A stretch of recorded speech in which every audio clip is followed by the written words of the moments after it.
Assalamualaikum warahmatullahi wabarakatuh. Waalaikumsalam. Shalom, Om Swastiastu, Namo Buddhaya, salam kebajikan, salam rahayu, salam persaudaraan, salam toleransi, salam sejahtera bagi kita semua, salam Indonesia. Alhamdulillah, bertemu lagi bersama kami di channel Pencari Jalan Pulang. Dan pada kesempatan kali ini, kami akan membahas mengenai zikir yang membersihkan di dalam tarekat. Baik, langsung aja kita akan berdiskusi dengan Bang Teja. Bang Teja, mengenai zikir yang membersihkan di dalam tarekat. Menurut sudut pandang Bang Teja, zikir yang membersihkan di dalam tarekat itu seperti apa, Bang? Kembali lagi, mungkin sebelumnya terima kasih Bang Denny kesempatannya. Kembali lagi, yang namanya segala, dalam hadis Nabi kan segala penyakit ada obatnya, dan untuk penyakit hati itu obatnya adalah zikir gitu kan. Nah, Zikrullah ya, zikir kepada Allah. Sebenarnya di dalam thariqah itu, menurut saya pribadi ya, bahwa berzikirnya itu lebih khusus gitu kan. Zikirnya itu lebih khusus lil khusus gitu. Lebih center. Maksudnya zikir yang saya lakukan dulu gitu sebelum saya masuki ke kegiatan tarekat itu, ya saya zikir hanya mengucap atau mengucap di mulut atau mengucap di hati, Bang. Nah, ternyata kalau dalam thariqah itu enggak, lebih ke arti dari zikir itu. Zikir itu mengingat gitu. Di samping kita mengucap, ada yang diingat. Bahkan kalau dibilang skala prioritas itu, antara ucapan dengan ingatan harus lebih dominan ingatan. Ya syukur-syukur, ini pendapat saya, tapi memang harus seperti itu. Syukur-syukur kita mengucap dan mengingat.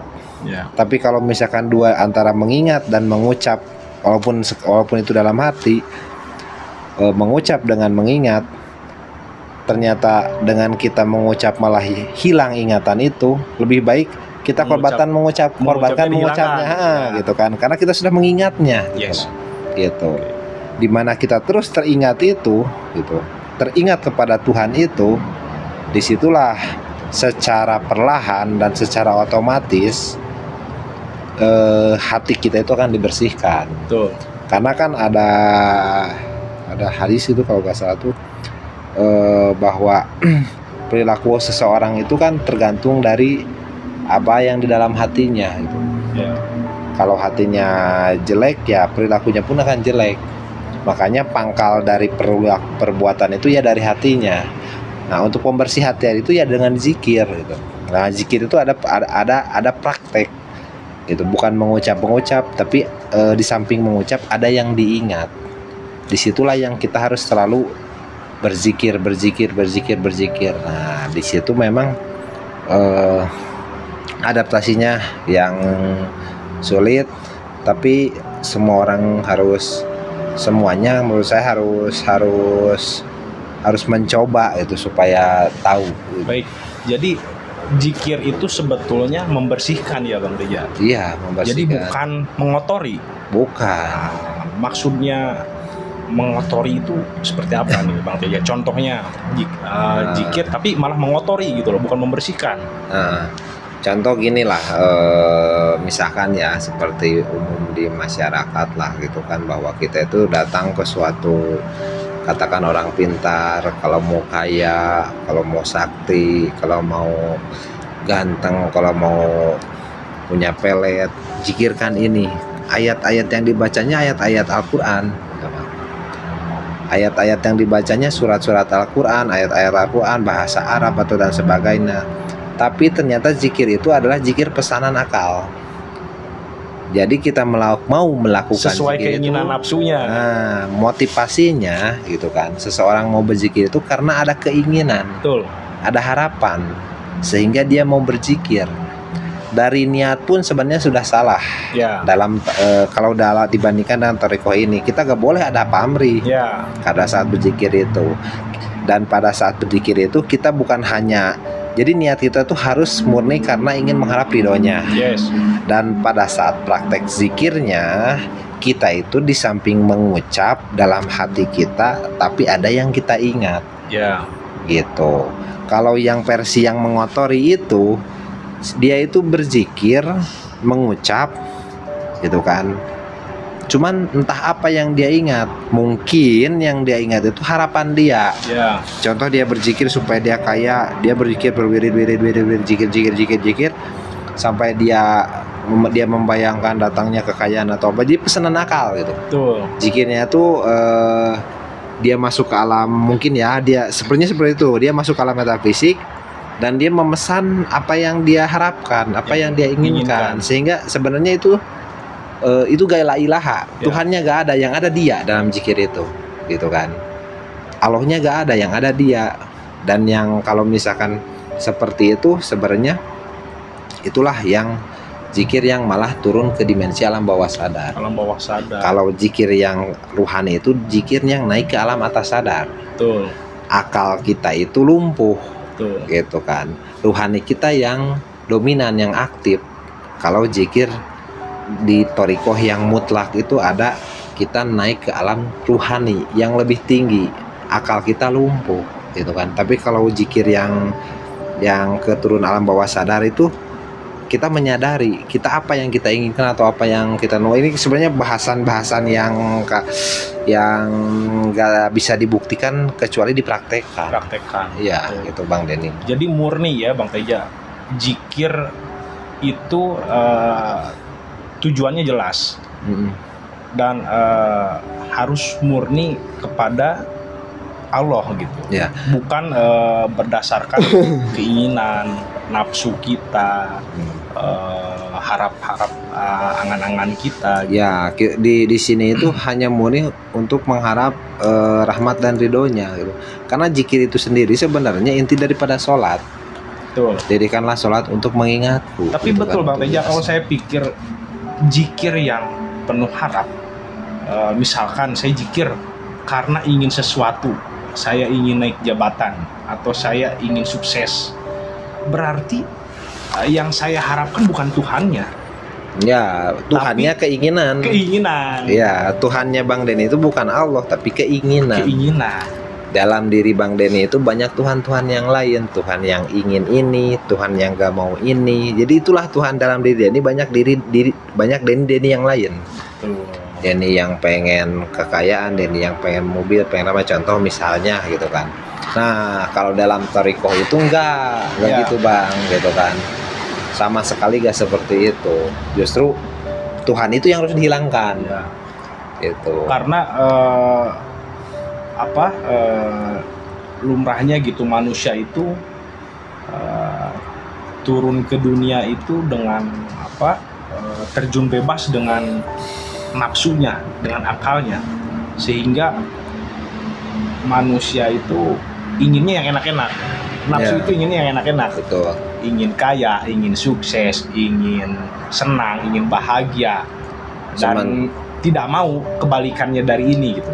Mana ada manusia sekarang yang ingin miskin, ingin sakit, ingin ya pokoknya nggak enak lah. Iya, sementara jadi condong ke nafsunya gitu.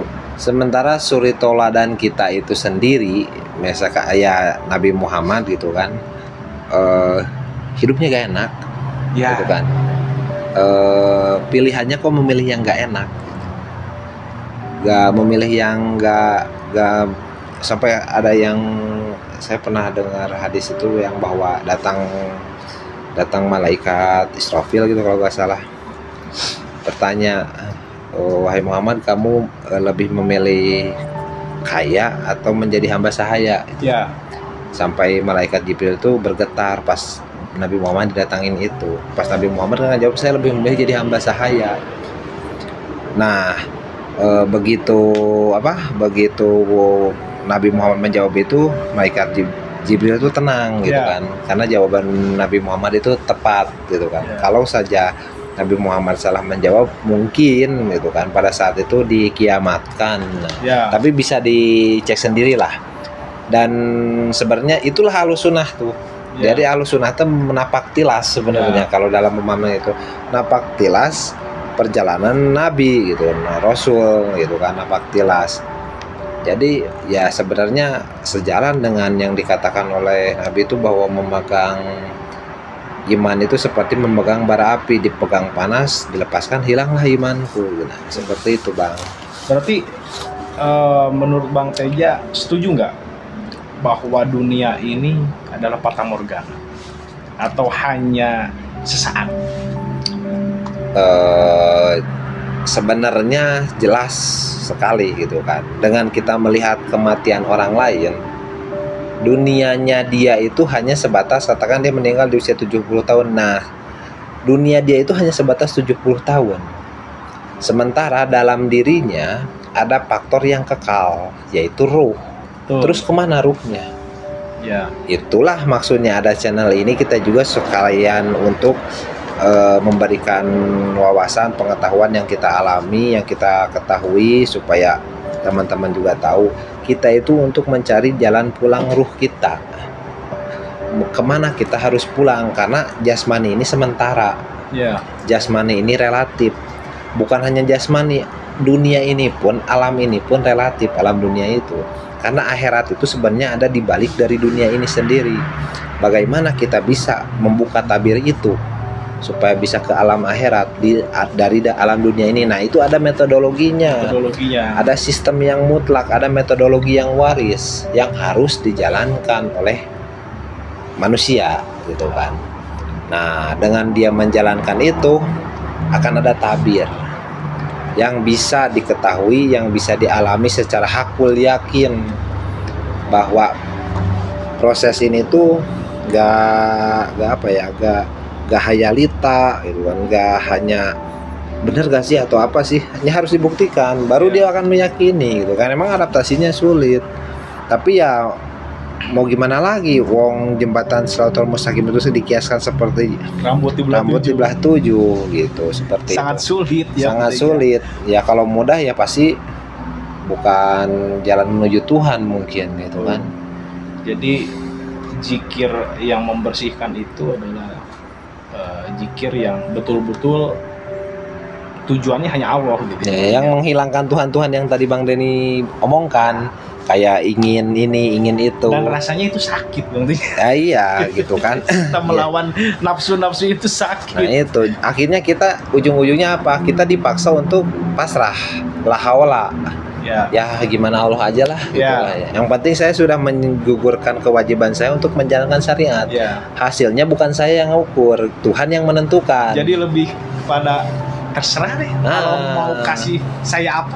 Iya, gimana Allah gitu kan. Yang penting kita udah bikin sebab, dan kita sudah berupaya, sehingga kita gak nafsu untuk mencapai apa yang kita hasilkan dari usaha itu, karena kita menyadari bahwa hakikatnya, terciptanya, terbentuknya, terjadinya tujuan kita itu adalah bukan karena kita, tapi karena kehendak Tuhan. Kita hanya bisa berencana, yang menentukan tetap Tuhan. Itulah yang dibentuknya lah katakan pribadi manusia di dalam Thariqah itu, salah satunya yaitu untuk orang itu berserah, berserah akan kehendak Tuhan. Kita gak boleh mengatur Tuhan gitu kan. Berarti setuju nggak Bang Teja kalau nafsu itu condong ke dimensi hewan atau binatang? Nah, memang kalau dikiaskan seperti itu, nafsu itu ya kalau kita gali akarnya sendiri, awal mulanya nafsu ya kan, nafsu itu kalau kan dikatakan digambarkan dengan binatang yang buas gitu kan. Makanya nafsu itu ya dikiaskan dengan sifat-sifat binatang. Tapi kenapa ada nafsu itu gitu kan?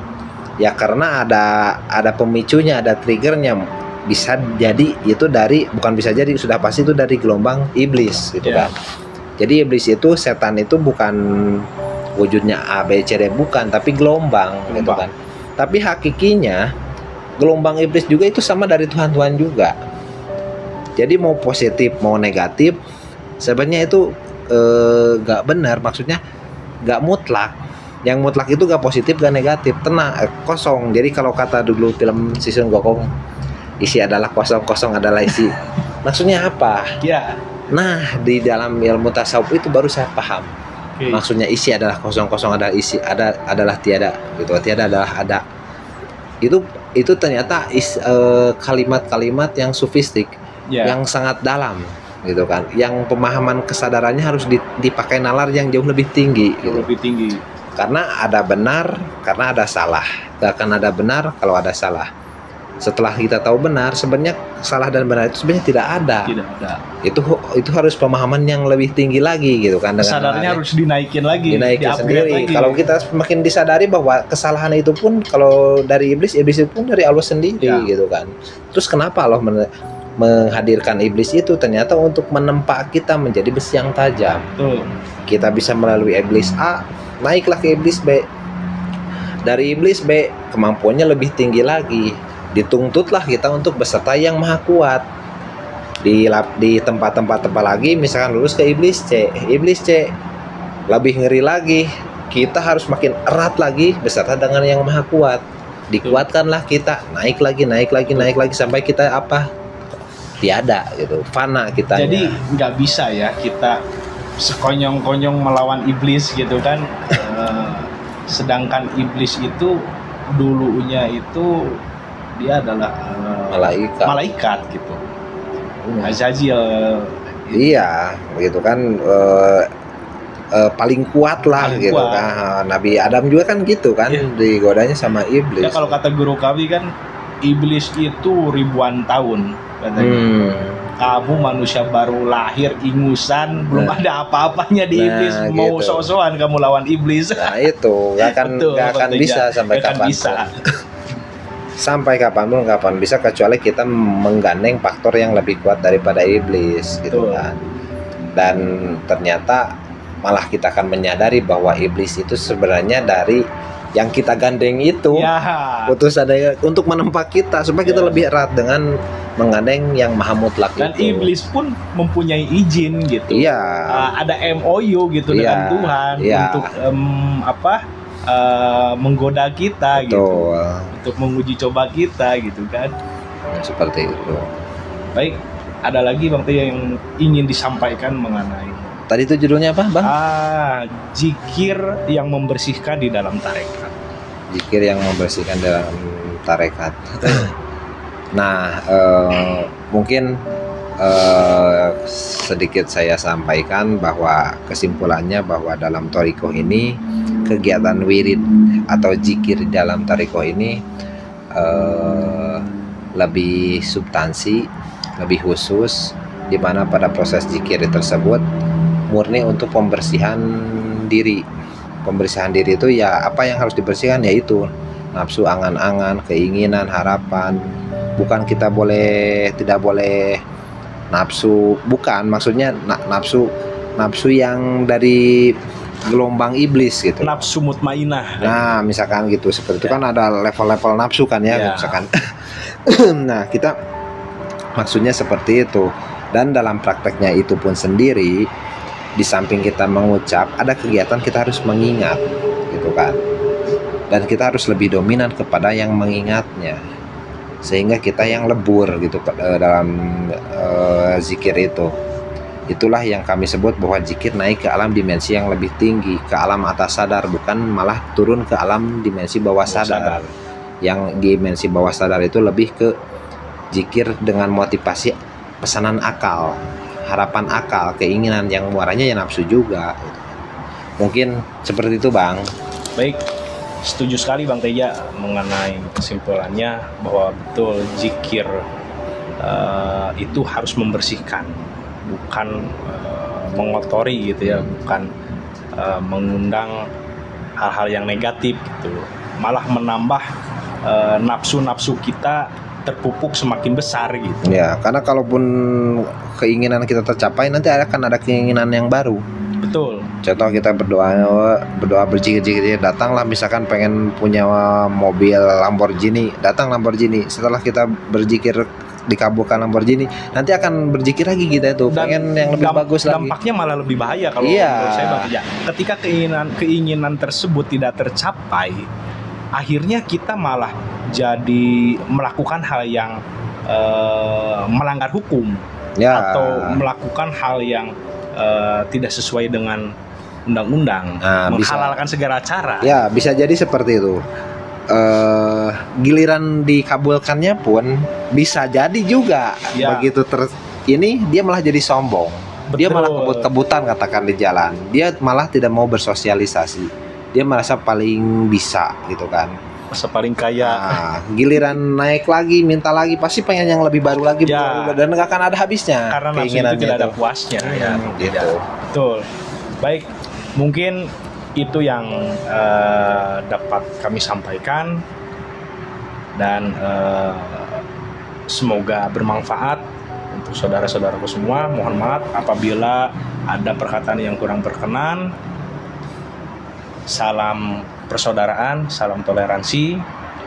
Wabillahi taufiq wa hidayah, waridho wa inayah, ilahi anta maksudi, waridho kamatlubi. Wassalamualaikum warahmatullahi wabarakatuh. Waalaikumsalam warahmatullahi wabarakatuh.